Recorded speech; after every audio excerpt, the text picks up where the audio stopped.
Shalom Bapak Ibu Saudara. Puji Tuhan, kita akan mulai ibadah kita hari ini. Kita mau sembah Dia, kita akan mengagungkan namanya sebab Dia Allah yang layak terima segala puji, hormat, dan kemuliaan hanya bagi Dia. Yesus, ku cinta Kau, sebab Kau yang layak ditinggikan.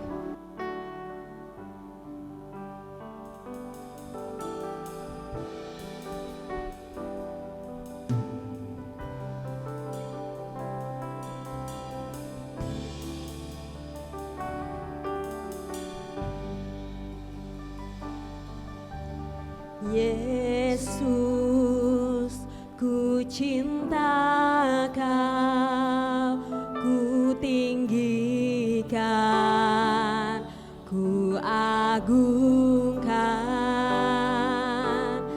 Aku kan memuji-Mu, baik di dalam suka dan duka.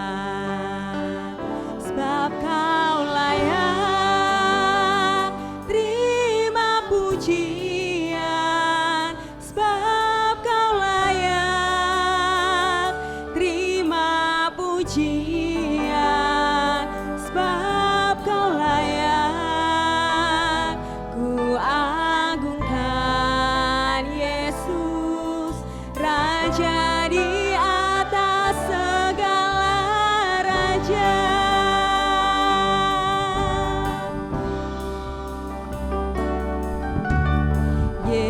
Yesus, ku cinta Kau, ku tinggikan, ku agungkan. Aku kan memuji-Mu, baik di dalam suka dan duka. Sebab Kau layak terima pujian, sebab Kau layak terima pujian, sebab Kau layak ku agungkan. Yesus, Raja di atas segala raja. Saya undang Bapak Ibu untuk bangkit berdiri. Yesus, ku cinta Kau, ku tinggikan, ku agungkan.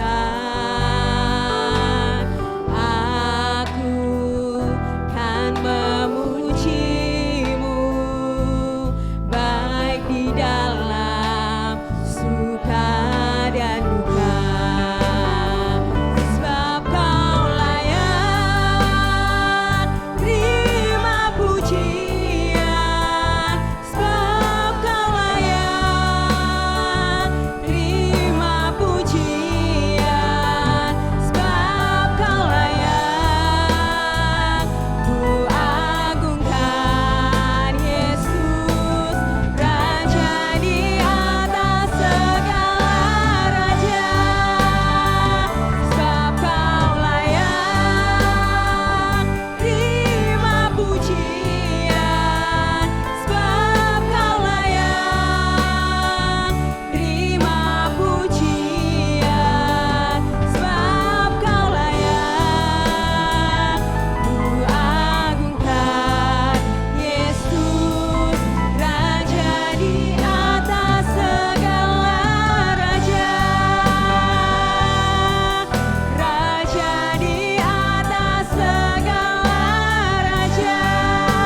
diagungkan dan ditinggikan. Sebab Kau layak terima pujian. Mari kita angkat hati, pengagungan kita hanya bagi Dia.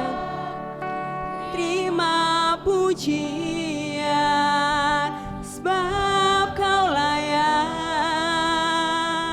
ku agungkan Yesus, Raja di atas segala raja. Sebab Kau layak terima pujian, sebab Kau layak terima pujian, sebab Kau layak, ku agungkan Yesus, Raja di atas segala raja. Raja di atas segala raja, Raja segala raja, Raja di atas segala raja.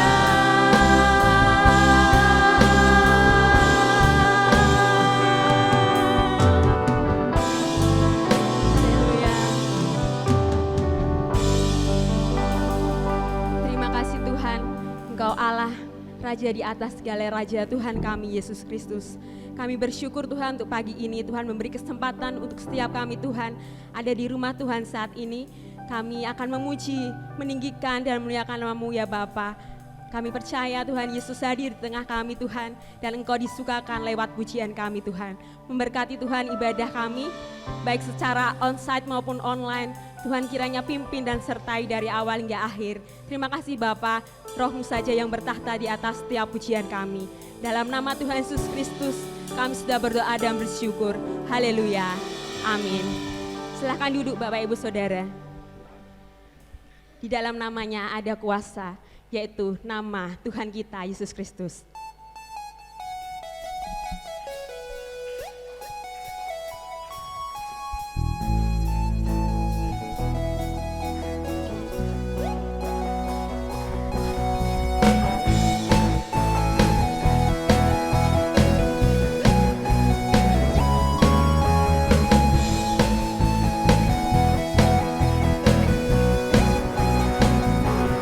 Hanya Tuhanku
kita bangkit berdiri. Tinggal dekat di dalam Dia, kita akan menjadi aman. Sebab Dia adalah benteng perlindungan dan perisai dalam hidup kita.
Mengiring akan Dia. Tuhan, kami tidak bisa berjalan sendiri tanpa Engkau yang menyertai kami. Kasih-Mu yang menuntun hidup kami ya Tuhan.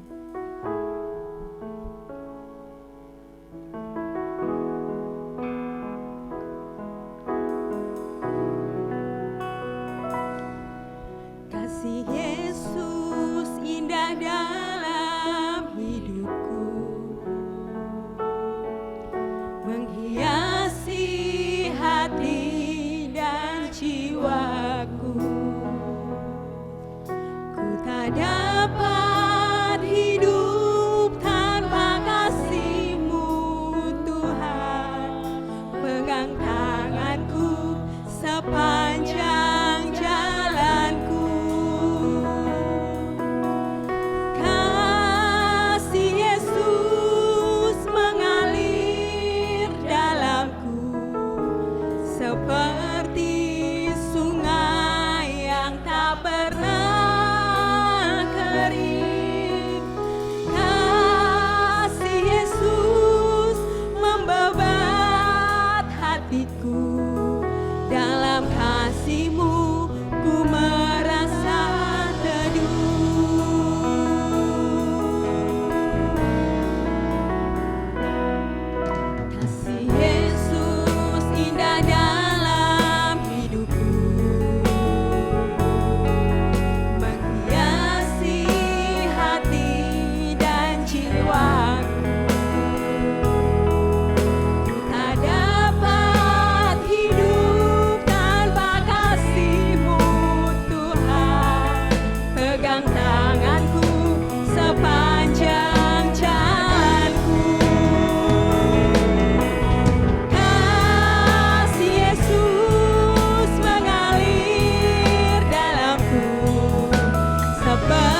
Ya Tuhan Allah Bapa kami, dengan kerendahan hati Tuhan, kami mengaku di hadapan-Mu bahwa kami tidak mampu berjalan sendiri dalam kehidupan yang penuh dengan pergumulan ini Tuhan. Kami membutuhkan Engkau selalu menyertai kami. Sinar-Mu selalu menerangi kami ya Tuhan agar kami tidak tersesat. Terima kasih kalau pada pagi hari ini kami oleh anugerah Tuhan ada di sini, di rumah Tuhan. Kami sudah memuji Engkau, kami sudah menyembah Engkau, memuliakan Engkau, meninggikan Engkau, Raja di atas segala raja, penguasa jagat raya, penguasa atas kehidupan kami Tuhan. Terima kasih, kami percaya Tuhan ada di tengah-tengah kami, hadirat-Mu ada di tengah-tengah kami saat ini Tuhan. Engkau dimuliakan untuk selama-lamanya. Terimalah korban pujian yang sudah kami persembahkan kepada Tuhan. Sekarang ya Tuhan kami mau buka hati untuk mendengarkan kebenaran firman-Mu. Berbicaralah kepada kami siap mendengarkannya. Pakailah hamba-Mu Tuhan, sertai hamba-Mu, kuasai hamba-Mu, beri hikmat. Terima kasih Tuhan, dalam nama Yesus Kristus kami telah berdoa. Haleluya, amin. Silakan duduk saudara yang dikasih Tuhan. Salam. Ya, puji nama Tuhan, oleh anugerah Tuhan kita ada di sini saat ini dengan keadaan sehat dan baik-baik ya, puji Tuhan. Tema triwulan dari firman Tuhan adalah iman dan pergumulan hidup. Ya. Faith and life struggles. Pergumulan hidup, saudara dikasih oleh Tuhan, biasanya dipahami sebagai kesulitan dalam keuangan, ya, atau menderita sakit, atau gagal dalam bisnis. Kalau petani gagal panen karena banjir besar kemarin ya, atau anak-anak kita nakal, ya kita punya suami nakal, punya istri nakal, dan sebagainya. Itulah yang kita pahami selama ini sebagai pergumulan hidup. Itu tidak salah, memang faktanya demikian saudara yang dikasihi oleh Tuhan. Namun sesungguhnya ada pergumulan hidup yang berkaitan dengan kehidupan rohani kita. Nah ini yang luput dari perhatian anak-anak Tuhan pada umumnya. Kalau pergumulan untuk kehidupan jasmani ya wah begitu fokus, tetapi untuk persoalan kerohaniannya luput dari perhatian. Ini yang terjadi. Oleh sebab itu subtema kita hari ini adalah increase our faith. Jadi tambahkanlah iman kami, atau kalimat positifnya itu tingkatkan iman kita, ya tambahkan iman kita. Kalau itu berupa permohonan, tambahkanlah iman kami. Karena tema ini dikutip dari Lukas 17 ayat yang kelima. Kita baca dulu firman Tuhan ini. Lukas 17 ayat yang kelima. Demikian firman Tuhan. Lalu kata rasul-rasul itu kepada Tuhan, tambahkanlah iman kami. Ya. Lalu kata rasul-rasul itu kepada Tuhan, tambahkanlah iman kami. Saudara yang dikasihi oleh Tuhan, perlukah iman kita ditambahkan atau ditingkatkan atau dikuatkan? Tentu perlu, saudara. Karena dalam kenyataan iman kita ini bisa lemah. Ya, iman kita ini bisa goncang. Para murid saja waktu Yesus ditangkap, diadili, Yesus katakan nanti kalian akan goncang imannya. Petrus katakan, sekalipun mereka goncang imannya, aku sekali-kali tidak. Tapi kenyataannya semuanya goncang. Ketika Yesus diadili, semua ditangkap, diadili, para murid bubar. Jadi iman kita pun bisa lemah. Siapapun kita, tak terkecuali para pendeta ya Pak ya. Jadi semua kita bisa lemah. Oleh sebab itu minta kepada Tuhan atau berdoa memohon kepada Tuhan, tambahkanlah iman kami, perlu. Faktanya memang demikian.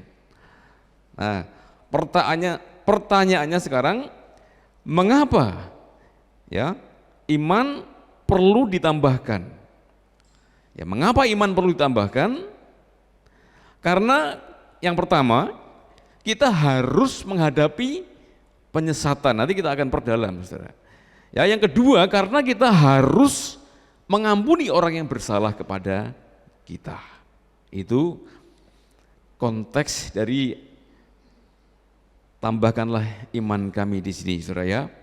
Kita tidak jauh-jauh dari perikop ini, kita mau bahas perdalam mengapa para rasul waktu itu memohon kepada Tuhan Yesus supaya imannya ditambahkan. Ya. Lah yang pertama kita mau perhatikan saudara, karena menghadapi penyesatan. Ini yang pertama. Menghadapi penyesatan, kita mau baca dalam ayat yang pertama dan kedua. Lukas 17 ayat pertama dan kedua, demikian firman Tuhan. Yesus berkata kepada murid-muridnya, tidak mungkin tidak akan ada penyesatan, tetapi celakalah orang yang mengadakannya. Adalah lebih baik baginya jika sebuah batu kilangan diikatkan pada lehernya, lalu ia dilemparkan ke dalam laut, daripada menyesatkan salah satu dari orang-orang yang lemah ini. Saudara-saudara yang dikasihi oleh Tuhan, penyesatan itu berlangsung sepanjang masa. Dari zaman dulu sampai hari ini, malah hari-hari ini terakhir ada lagi yang namanya Kristen progresif. Ini lagi naik daun, saudara ya, lagi ngetren. Jadi tidak henti-hentinya yang namanya penyesatan, dan tak terkecuali anak-anak Tuhan banyak yang tersesat. Ya. Di awal tadi saya katakan bahwa pergumulan kita itu tidak hanya kepada persoalan-persoalan jasmani, tetapi ada persoalan rohani. Nah ini, kehidupan rohani anak-anak Tuhan hari-hari ini banyak yang tersesat. Bahkan mohon maaf, ada pendeta yang juga tersesat. Bisa ya, siapapun bisa. Dan hal itu dikatakan Tuhan Yesus tidak mungkin tidak akan terjadi. Berarti memang harus ada. Hanya yang melakukan penyesatan itu, kepadanya lebih baik dikalungkan batu kilangan, kemudian dilempar ke laut, ditenggelamkan di laut. Habis dia, saudara. Batu kilangan itu adalah batu besar untuk menggiling gandum waktu itu. Saudara. Waktu saya kecil membantu bapak saya menggiling padi atau jagung dengan ya semacam dari gelugu itu ya, pohon kelapa kemudian dibuat sedemikian rupa bisa untuk menggiling padi. Sebelum ada mesin giling modern. Nah itu dikalungkan di lehernya kemudian tenggelamkan ke laut, mati. Berarti penyesatan itu sesuatu yang sangat jahat. Namun demikian justru ini luput dari perhatian anak-anak Tuhan. Ya. Di media sosial hari-hari ini sungguh luar biasa yang namanya penyesatan.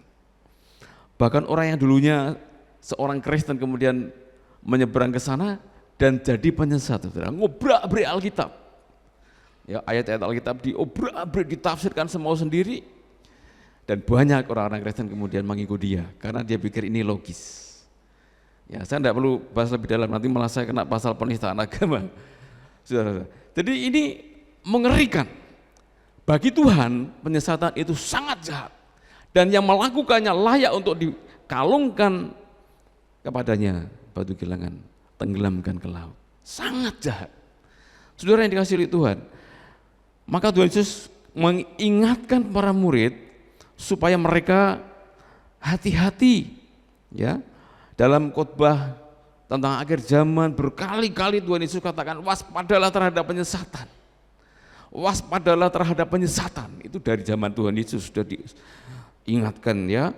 Dan sampai hari ini penyesatan makin parah, makin luar biasa, makin masif. Ya. Itulah sebabnya kita harus waspada. Kita mau lihat beberapa contoh ya penyesatan dalam Alkitab yang menurut saya ini praktis bagi kehidupan kita.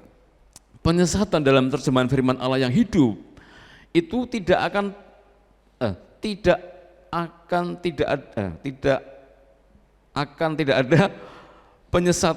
cobaan agar kita berbuat dosa.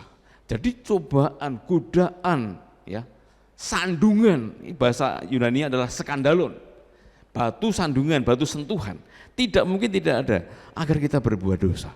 Jadi penyesatan itu tujuannya adalah untuk membuat kita berbuat dosa. Dan banyak orang-orang Kristen, setiap saya lihat berita di televisi, lah kok orang Kristen yang terlibat kejahatan ini, kejahatan itu, korupsi macam-macam, ya, orang Kristen. Nah, ini bahaya, saudara. Jadi pergumulan artinya adalah pergulatan, perkelahian, saudara. Seperti Yakub pernah bergumul dengan malaikat Tuhan, berkelahi. Saudara. Jadi penyesatan ini adalah musuh kepadanya, dengan dia kita harus berkelahi, bergumul, berkelahi, melawan ya, dengan segenap energi spiritual kita. Saudara. Jadi cobaan untuk kita berbuat dosa akan tetap ada, ya. Nah, contohnya saudara, yang pertama itu adalah kesesatan seksual. Kita baca bersama Roma 1 ayat 26. Ya, kita lihat dalam ayat ini Roma 1 ayat 26, firman Allah katakan,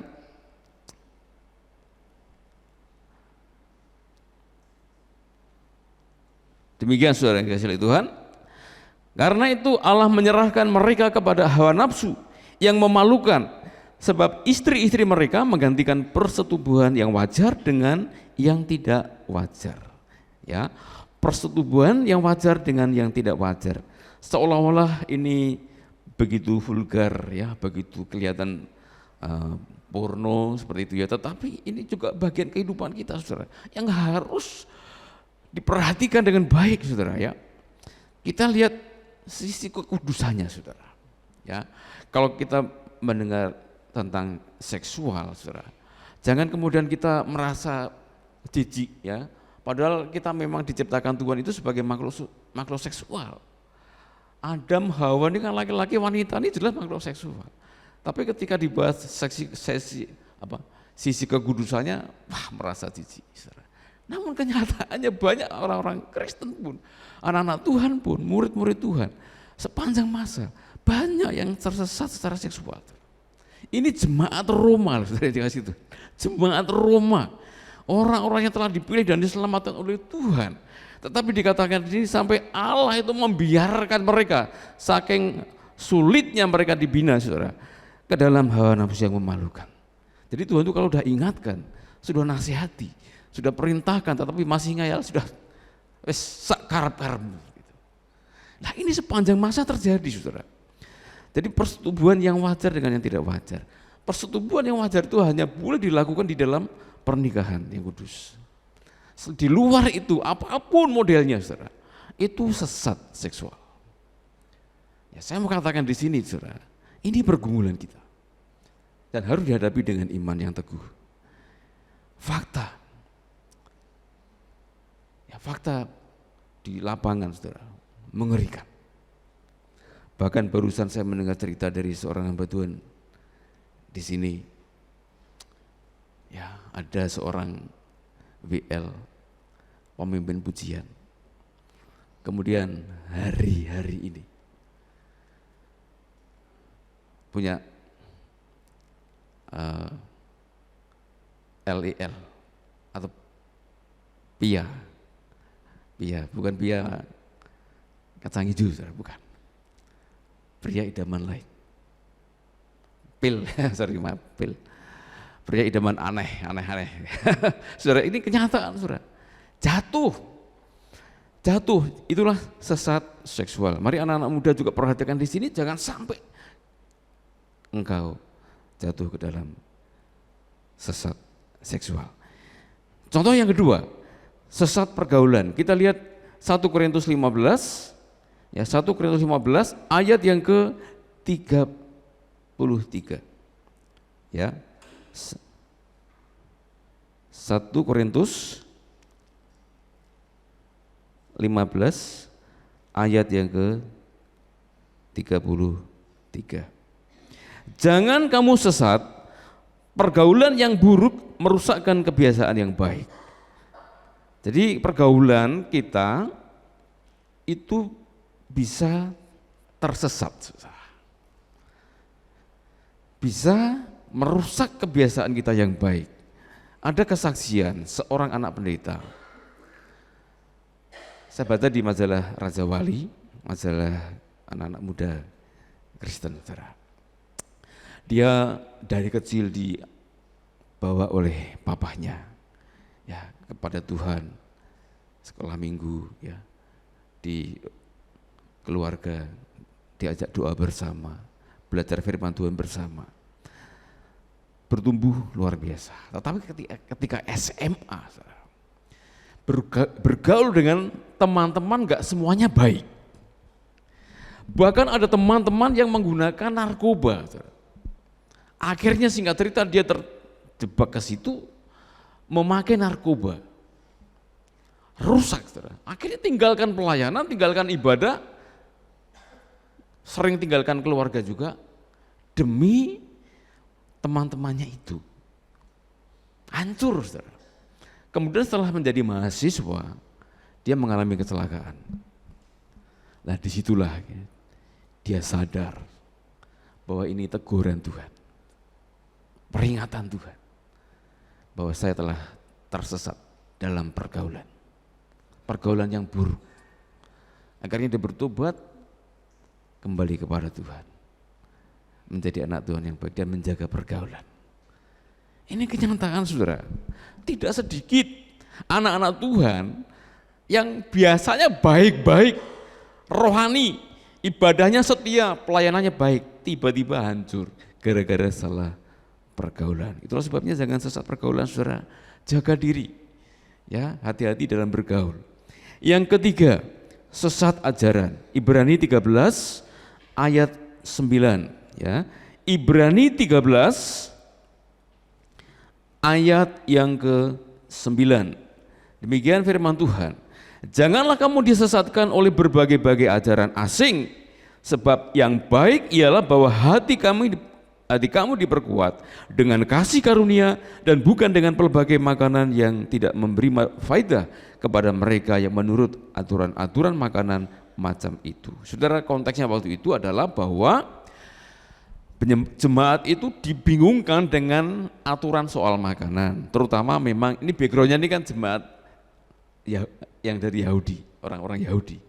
Surat Ibrani untuk orang-orang Kristen Yahudi. Lah mereka yang memang basicnya itu hidup di bawah Taurat, saudara, sehingga soal makanan masih begitu terikat dengan aturan Taurat. Ini halal, ini haram, ya. Nah, itu masuk ke dalam kehidupan jemaat waktu itu. Mereka jadi bingung, saudara. Yang benar bagaimana? Nah, dalam Tuhan Yesus, soal makanan itu yang penting adalah manfaat, asas manfaat, saudara. Seperti Rasul Paulus katakan, segala sesuatu halal bagiku, tetapi tidak semuanya berguna. Jadi soal halal haram sudah tidak lagi dipersoalkan oleh Tuhan, namun kita harus bijaksana, berguna apa tidak? Ya. Kalau makanan itu berguna untuk kesehatan, kita makan. Itu sehat, baik, kita makan, tidak apa-apa. Tapi kalau itu membawa penyakit, membahayakan, jangan dimakan. Misalnya kita menemukan makanan yang ada racunnya, kan halal, wah makan aja, bisa mati. Saya pernah keracunan makanan, gara-gara tidak ngerti, saudara, ya. Lah ini salah satu contoh ajaran asing. Tentu bicara tentang ajaran asing tidak hanya bicara soal makanan. Banyak sekali ajaran-ajaran yang tidak alkitabiah, ajaran-ajaran yang di luar kebenaran Tuhan.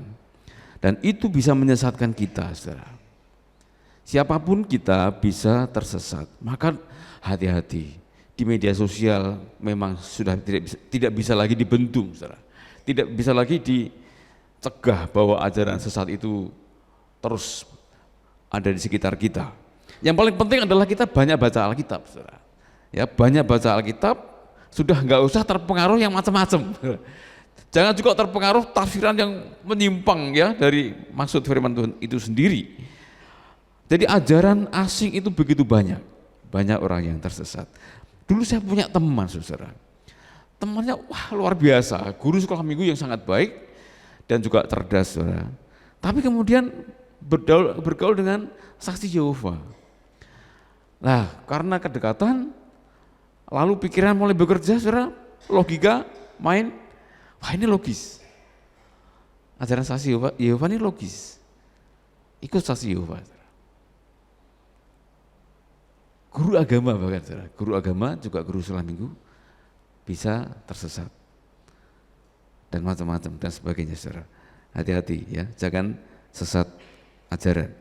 Kemudian selanjutnya sesat pikiran. 2 Korintus 11 ayat yang ketiga. 2 Korintus 11 ayat yang ketiga. Tetapi aku takut kalau pikiran kamu disesatkan dari kesetiaan kamu yang sejati kepada Kristus, sama seperti Hawa diperdayakan oleh ular itu dengan kelicikannya. Ya. Tetapi aku takut kalau pikiran kamu disesatkan dari kesetiaan kamu yang sejati. Ini konteksnya begini, saudara. Di ayat sebelumnya itu Rasul Paulus mengatakan, kamu itu sudah aku pertunangkan dengan Tuhan Yesus. Dan kamu selama ini setia kepada tunanganmu. Nah ini pun juga ditafsirkan salah, saudara. Ada yang menafsirkan bahwa istri Tuhan Yesus itu istri Yesus banyak. Bayangkan jumlah orang Kristen berapa? Ada laki, ada perempuan, semua dijadikan istri. Berarti Yesus ya homo ya, poligami katanya begitu. Ngawur. Ini adalah kiasan, saudara ya. Pertunangan di sini adalah kiasan. Artinya nanti kita tuh akan ketemu Tuhan Yesus di dalam surga. Maka yang diinginkan oleh Rasul Paulus itu kesetiaan gitu loh. Kesetiaan kepada tunanganmu, kesetiaan kepada Tuhanmu yang nanti akan kamu jumpai. Nah, karena banyaknya godaan, saudara, maka mereka bisa berubah pikiran. Ini yang dikhawatirkan Rasul Paulus ya. Aku takut kalau pikiran kamu disesatkan dari kesetiaan kamu. Nah ini, untuk apa setia? Masih muda. Untuk apa kita sungguh-sungguh ya cari Tuhan, sungguh-sungguh ibadah, melayani Tuhan, untuk apa? Nanti aja kalau sudah mau meninggal, kita setia ya. Nah ini bisa berubah setia. Kalau pikiran sesat seperti itu muncul, ini bisa merubah kesetiaan kita. Ya, mari yang selama ini kita setia kepada Tuhan tetap setia. Jangan punya pikiran-pikiran lain ya. Enggak apa-apa, ibadah bolong-bolong enggak apa-apa. Bila perlu udah sah ke gereja dulu. Bisnis lagi rame. Ya. Nanti. Saudara, ini pikiran-pikiran yang keliru, pikiran-pikiran yang sesat. Tentu masih banyak lagi. Nah, contoh-contoh cara pikir atau berpikir yang sesat. Nah ini harus diwaspadai, saudara. Itu pergumulan kita. Kemudian sesat penyembahan. 1 Korintus 10 ya, 1 Korintus 10 ayat yang ke-14. 1 Korintus 10 ayat yang ke-14. Demikian firman Tuhan. Karena itu saudara-saudaraku yang kekasih, jauhilah penyembahan berhala. Ya, karena itu saudara-saudaraku yang kekasih, jauhilah penyembahan berhala. Berhala waktu itu biasanya berupa patung ya, berupa terafim ya, atau benda-benda tertentu. Tetapi berhala-berhala masa kini modern itu bisa, mungkin istri kita jadi berhala ya, suami kita bisa jadi berhala, anak kita bisa jadi berhala, uang bisa jadi berhala, rumah kita bisa jadi berhala, mobil kita bisa jadi berhala. Di Malaysia tuh ada seorang ayah gara-gara anaknya beleret bodi mobil itu catnya beleret, kemudian tangannya dipukuli sampai remuk tangan anak itu. Jadi mobil itu jadi berhala. Uang bisa jadi berhala, demi uang ya, cinta uang ini berhala. Di kekal yang lalu saya katakan kita harus cari uang sebanyak-banyaknya supaya bisa beli rumah, enggak lagi kontrak ya, enggak lagi kos ya, bisa untuk menikah ya bagi yang muda-muda nanti ya. Kita bisa nabung untuk hari depan. Kalau kita sakit butuh biaya besar, saudara. Cari uang sebanyak-banyaknya boleh. Malah saya sarankan harus demikian. Daripada kita tidak punya uang, pilih mana, saudara? Pilih punya uang. Namun jangan cinta uang. Jangan sampai uang itu jadi berhala. Saya pernah mengalami kok, tidak punya uang itu memang ya tetap mumet, saudara. Walaupun kita beriman sama Tuhan ya, yakin Tuhan pelihara, yakin Tuhan berkati, tapi faktanya saudara kalau kita tidak punya uang pusing dah, pusing ya, bingung juga hari ini bisa makan, besok makan apa, nggak tenang. Jadi punya uang banyak itu menurut saya lebih baik daripada nggak punya uang. Tapi jangan jadi berhala, jangan jadi berhala, jangan cinta uang. Cinta uang akan kejahatan. Sampai Tuhan pun kita posisikan di bawah uang, di bawah harta kita, kesenangan, ya, hura-hura, pesta pura, begitu diutamakan. Tuhan diturunkan. Ini berhala, ini sesat, saudara. Tentu masih banyak contoh-contoh penyesatan. Ya, menghadapi yang demikian tidak salah kalau para murid berkata kepada Tuhan, tambahkanlah iman kami itu. Kita pun juga tidak salah kalau berdoa kepada Tuhan, tambahkan iman kami. Ini butuh iman yang besar. Yang kedua, saudara, mengampuni. Di ayat 3-4 dari Lukas 17 tadi, kembali ke Lukas 17 ayat yang ke-3 dan 4. Demikian firman Tuhan. Jagalah dirimu jikalau saudaramu berbuat dosa. Tegurlah dia, dan jikalau ia menyesal, ampunilah dia. Bahkan jikalau ia berbuat dosa terhadap engkau 7 kali sehari, dan 7 kali ia kembali kepadamu dan berkata, aku menyesal, engkau harus mengampuni. Hal mengampuni, saudara, yang kedua. Perlukah iman kita ditambahkan untuk bisa mengampuni orang yang bersalah kepada kita? Tentu perlu, saudara. Tuhan Yesus pernah mengajarkan di dalam doa Bapa kami, ampunilah kami akan segala kesalahan kami, seperti kami mengampuni orang yang bersalah kepada kami. Saudara yang dikasihi Tuhan, pengampunan harus kita berikan jika ada orang yang bersalah kepada kita. Diawali dengan kata jagalah dirimu, saudara. Jagalah dirimu. Apa maksud Tuhan Yesus dengan mengatakan jagalah dirimu? Yang dimaksud adalah jaga dirimu dari dendam, dari kepahitan, dari kebencian terhadap orang yang bersalah kepada kamu. Nah, ini beratnya, saudara. Ini pergumulan, ini perkelahian, saudara. Betul-betul. Saya pernah, saudara, mengalami kejadian yang kecil tetapi sangat menyakitkan sekali. Waktu itu kami itu hanya punya uang 10.000. Awal kami tinggal di tempat yang baru ini, itu betul-betul kami kosong melompong, saudara. Tidak punya duit, hanya ada 10.000. Delalah kedua anak kami itu minta kue Bandung. Waduh, bergumul untuk bisa beli. Karena yang mereka merengek-rengek minta-minta, kita belikan. Harganya kalau nggak salah 6.000 waktu itu. Sisa 4.000 dimasukkan ke dompet oleh istri saya yang beli, naik motor tua itu ya. Lah pulang itu ternyata ada dibuntuti oleh berapa? 2 anak ya, 2 anak kecil, mungkin kelas 6 atau ya 1 SMP begitu. Nah, hampir dekat rumah itu kemudian dijambret.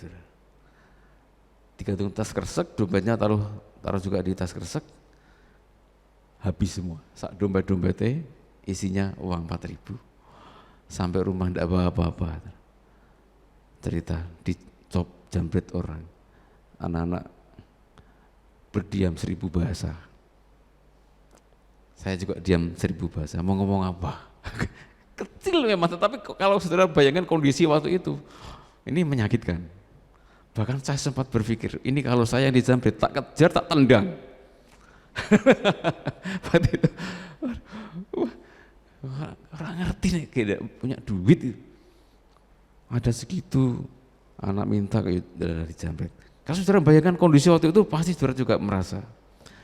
Kalau uang kita banyak nanti beli lagi tidak masalah. Tapi kondisi seperti itu, wah itu menyakitkan sekali. Tapi saya berpikir, dah ikhlaskan saja. Tidak usah dipikir. Tenang, waktu itu saya udah, wah kalau ini saya yang dijambret, oh ya tak tendiang, tak cemplung ikut. Jengkel waktu itu. Tapi untuk apa? Dendam. Untuk apa menyimpan kepahitan? Ya, saya berkali-kali juga dipinjami uang, sampai orangnya meninggal gak balik kayak juga. Wah, kita rasa-rasa kayak, aduh aku butuh uang. Ini menyakitkan, kepahitan ya. Kalau ini kita simpan itu jadi kepahitan, dendam. Yang terbaik adalah mengampuni, saudara. Ya, jagalah dirimu dari dendam, kepahitan, kebencian. Bahkan Tuhan Yesus katakan, kalau satu hari ada saudaramu bersalah terhadap kamu, kemudian menyesal, minta maaf kepadamu, maafkan. Ampuni. Wow, berat sekali. Berat sekali. Maka tidak salah kalau para murid kemudian spontan berkata, tambahkan iman kami Tuhan. Ini berat. Saudara, kalau pernah disakiti sesakit-sakitnya, baru ngerasain saudara. Berat mengampuni itu. Apalagi istri, tadi seperti saya ceritakan tadi, selingkuh, punya pria lain. Suami punya pria lain. Wah, itu menyakitkan, melihat sosoknya itu pulang gitu udah menjijikan saudara.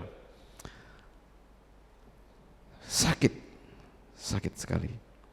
Saudara, ada kesaksian dari seorang biskop namanya Marmari Immanuel yang sudah sering kita lihat di televisi. Seorang biskop dari gereja ortodok Gembala, Allah Gembala yang baik. Dia ketika memimpin ibadah, tiba-tiba ada anak muda umur sekira 15 atau 16 tahun menyerang biskop Marmari Immanuel, menusuk-nusuknya saudara. Dan puji Tuhan masih dilindungi Tuhan. Anak ini ditangkap dan sang biskop kemudian dirawat di rumah sakit. Tidak hanya dia, ada beberapa yang lain juga terkena serangan. Tapi video terakhir saya lihat di channel YouTube Pelpahit, pidato dia atau pernyataan dia setelah dalam perawatan, dia katakan sebagian ya, saya kutip, kamu anakku, aku memaafkan kamu. Saya mendoakan kamu supaya jadi anak yang baik dan Tuhan memberkatimu. Saudara, seorang biskop yang diserang itu memberikan maaf dan masalah selesai. Dia tidak bawa itu menjadi kepahitan, disimpan dalam hatinya, tidak. Saudara, kita pasti mengalami yang namanya disakiti orang, ya, disalahin orang. Kalau kita bos, dirugikan karyawan, ya.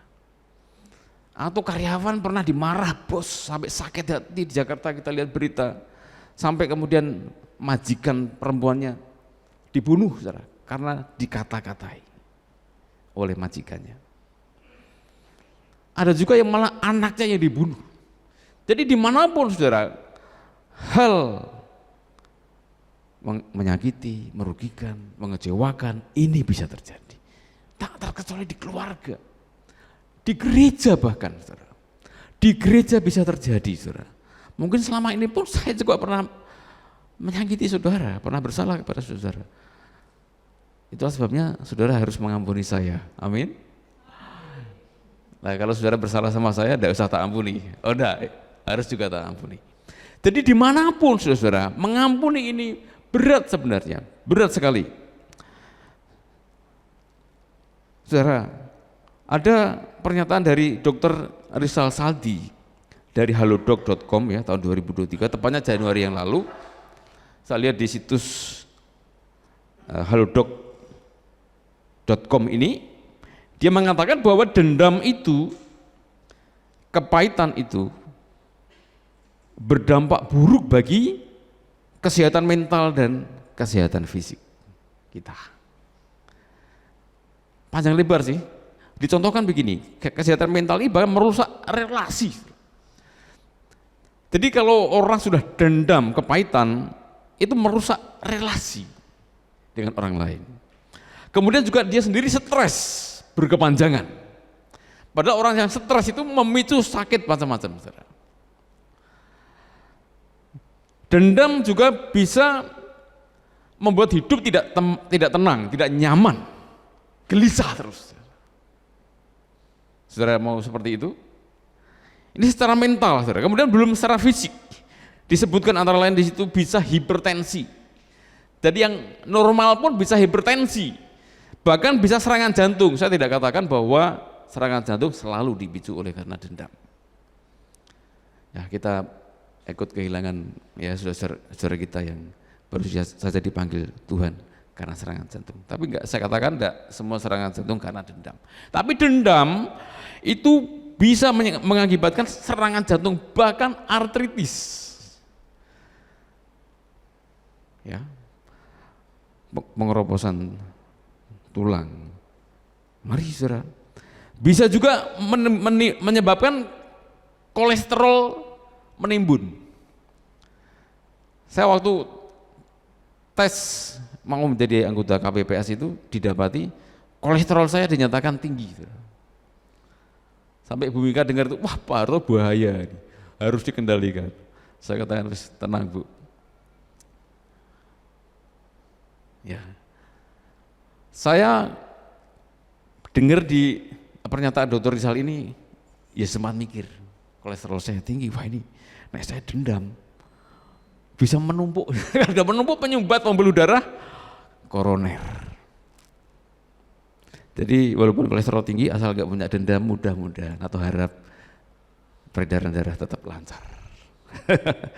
Ya, jadi kolesterol bisa menumpuk dan itu berbahaya. Dan masih banyak lagi, bahkan asam urat, waduh ngeri, bisa menyebabkan asam urat. Dan masih banyak contoh. Intinya adalah bahwa dendam, kepahitan, ya kebencian itu merusak mental dan fisik kita. Mau seperti itu, saudara? Tentu kita tidak mau. Itulah sebabnya Yesus katakan, jagalah dirimu dari kepahitan, dari dendam. Ampuni, sekalipun pada hari itu 7 kali orang bersalah kepadamu, ampuni. Nah, karena beratnya hal ini saudara, maka para murid berkata, tambahkan iman kami Tuhan, increase our faith. Karena berat saudara.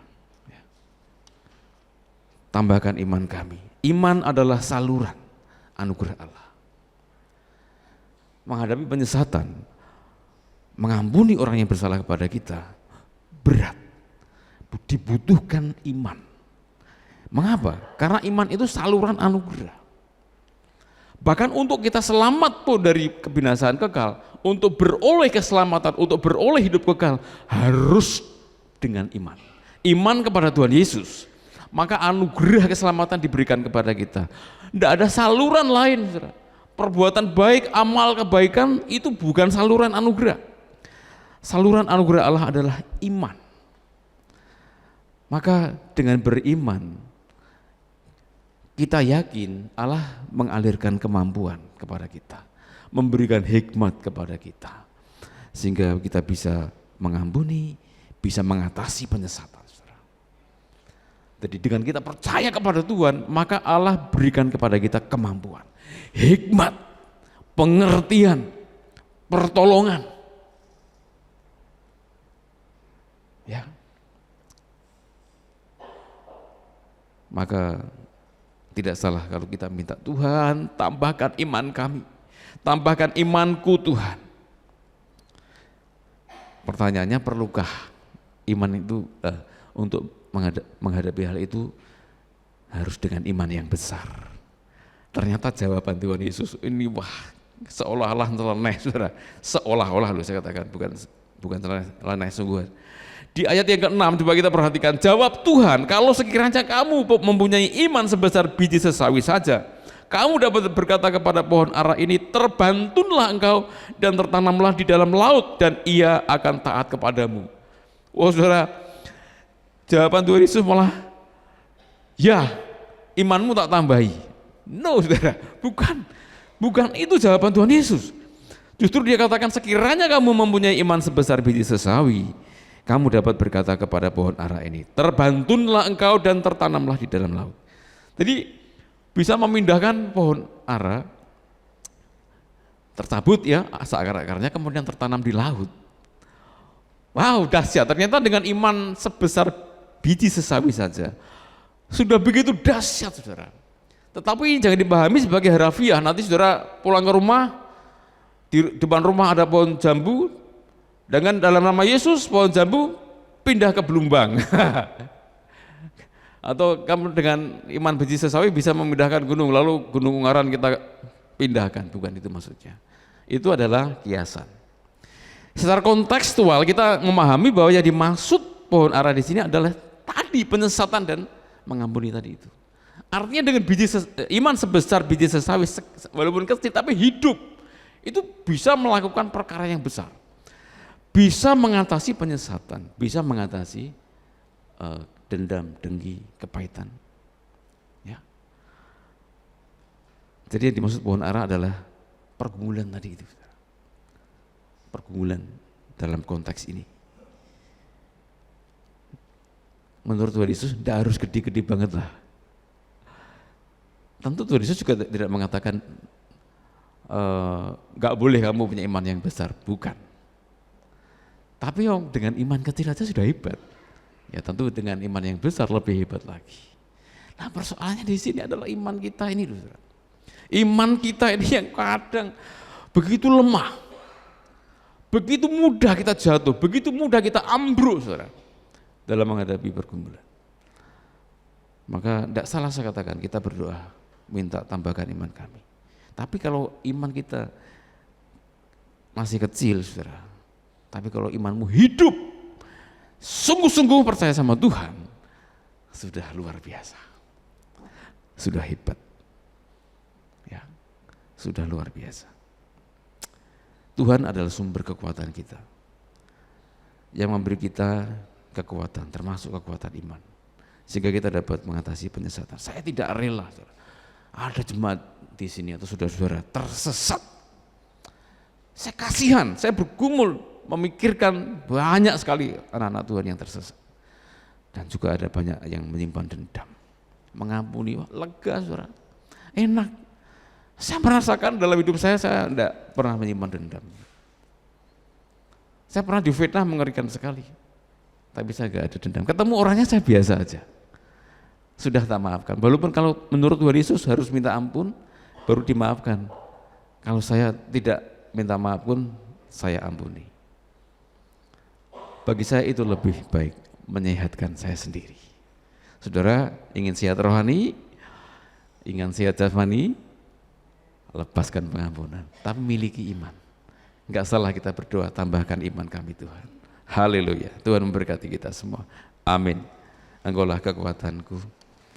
Kita punya Tuhan sumber kekuatan kita, yang memberikan kita kekuatan, termasuk kekuatan iman. Haleluya. Mari kita berdiri. Engkaulah kekuatanku,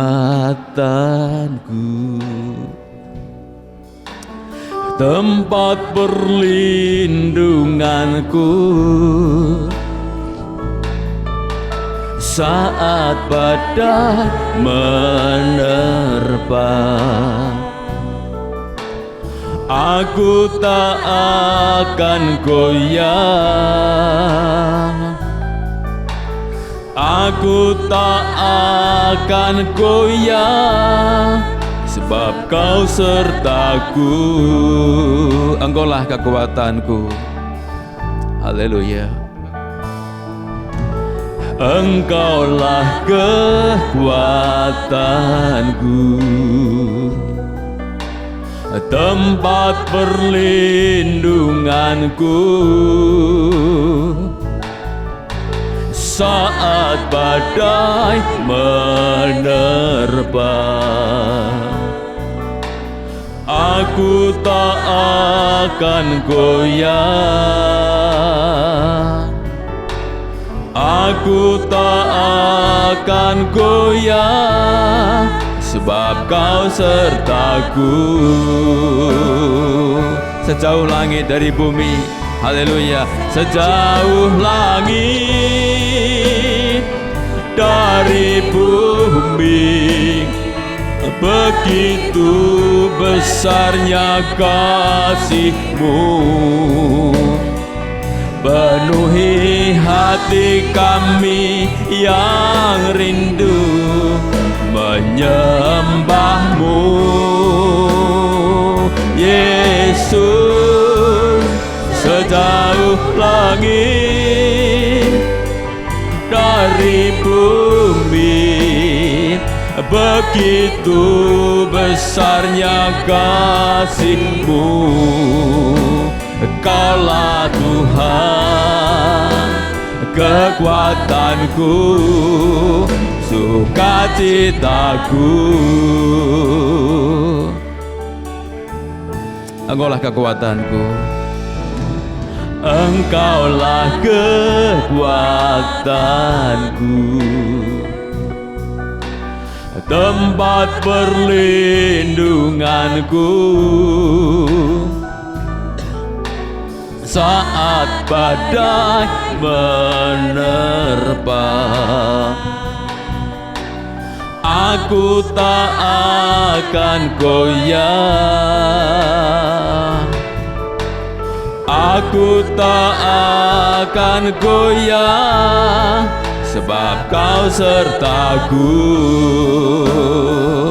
Sejauh langit, sejauh langit dari bumi, begitu besarnya kasih-Mu.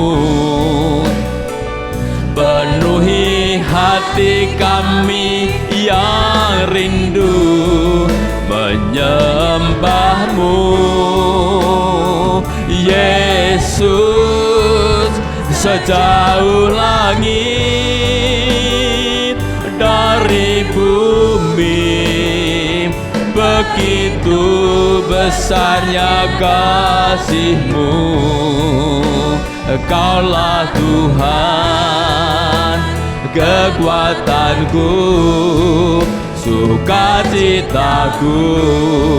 Sejauh langit dari bumi, sejauh langit dari bumi, begitu besarnya kasih-Mu. Penuhi hati kami yang rindu menyembah-Mu, Yesus. Sejauh langit dari bumi, begitu besarnya kasih-Mu. Kaulah Tuhan, kekuatanku, sukacitaku. Engkaulah Tuhan, kekuatanku, Kaulah Tuhan, kekuatanku, sukacitaku. Kaulah Tuhan, Kaulah Tuhan, kekuatanku, sukacitaku.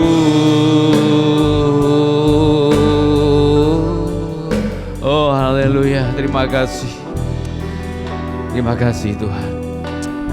Ya Tuhan Allah Bapa kami di surga, kami menyadari Tuhan kami bisa lemah. Iman kami kepada Tuhan bisa lemah, sehingga tidak sanggup menghadapi penyesatan. tidak sanggup mengampuni orang yang bersalah kepada kami. Itulah sebabnya saat ini kami berseru kepadamu Tuhan, tambahkanlah iman kami Tuhan, agar kami memiliki iman yang kuat ya Tuhan, sehingga kami dapat mengatasi penyesatan yang dapat menyesatkan kami dan mengampuni setiap orang yang bersalah kepada kami. Terima kasih untuk peringatan firman Tuhan, agar kami memiliki iman yang kuat sekalipun sebesar biji sesawi. Tapi kami percaya dapat melakukan perkara besar, dahsyat, hebat. Oh haleluya, terima kasih. Kami yakin dengan percaya kepada Tuhan, maka Engkau melimpahi kami anugerah, kekuatan, hikmat, pengertian, hati yang penuh kasih. Haleluya, terima kasih. Terpujilah Tuhan. Kami sambut firman-Mu dengan penuh ucapan syukur. Hanya dalam nama Juru Selamat kami Yesus Kristus. Haleluya. Amin. Silakan duduk.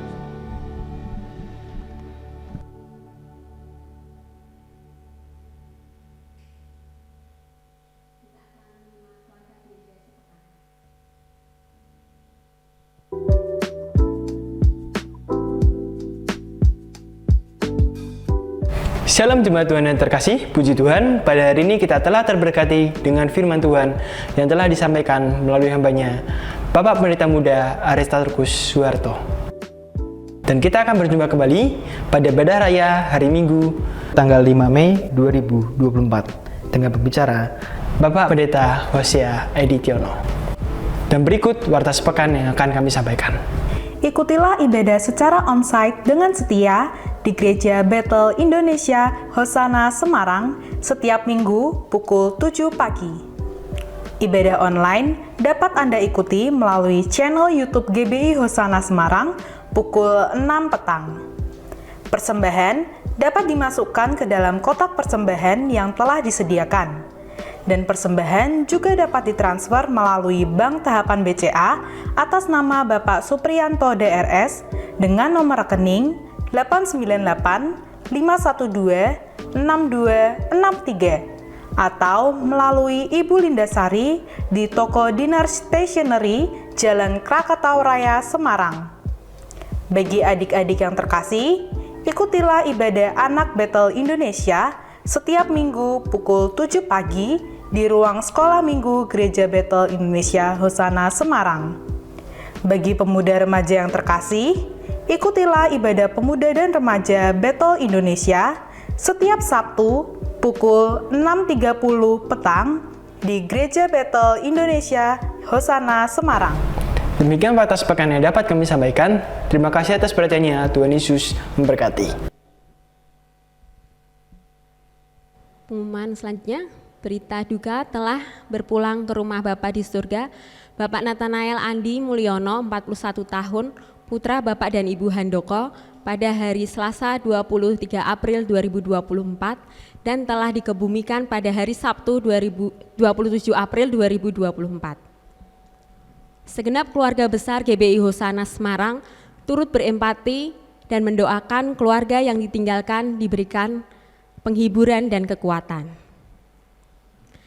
Hadirilah dan ikutilah Praise and Worship Jumat 3 Mei 2024 pukul 18 waktu Indonesia Barat. Ikutilah Retreat 2024 GBI Hosana Semarang, tema Be Like Christ, jadilah seperti Kristus. Minggu sampai dengan Senin 16-17 Juni sampai 17 Juni 2024 di Amanda Hill, Bandungan. Biaya peserta include akomodasi, konsumsi, transportasi, dan lain-lain. Jemaat GBI Hosana normal dikenakan biaya 400.000, subsidi usia 11 dewasa dikenakan biaya 250.000, subsidi usia 4 sampai dengan 10 tahun dikenakan biaya 125.000, gratis untuk usia 1 sampai dengan 3 tahun. Non jemaat GBI Hosana, anak-anak dan dewasa Rp400.000. Untuk usia 1 sampai 3 tahun gratis. Pendaftaran dan pembayaran kepada Ibu Trifosa ditutup tanggal 2 Juni 2024. Pembayaran bisa diangsur. Demikian pengumuman, saya persilakan kepada Bapak Gembala untuk doa berkat dan penutup.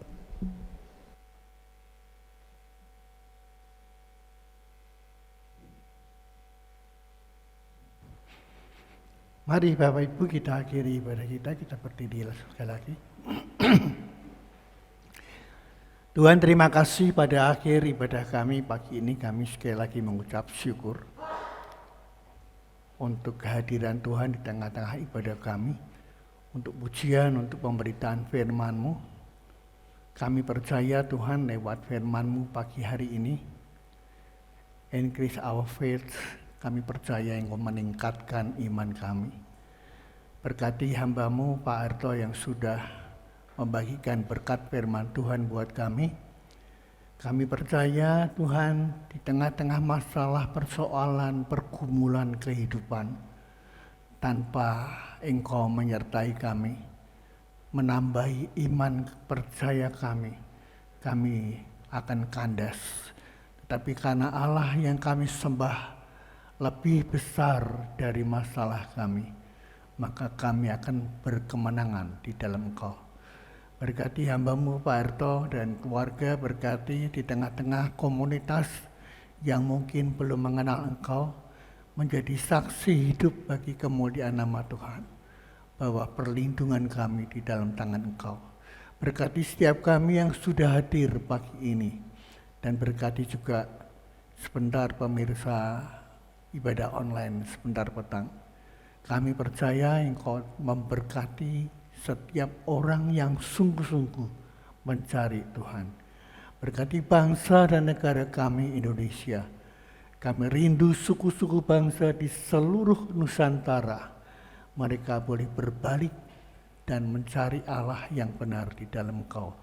Hidup dalam kebenaran firman-Mu dan diselamatkan oleh anugerah-Mu. Bapak Ibu, sekarang kita angkat kedua tangan kita.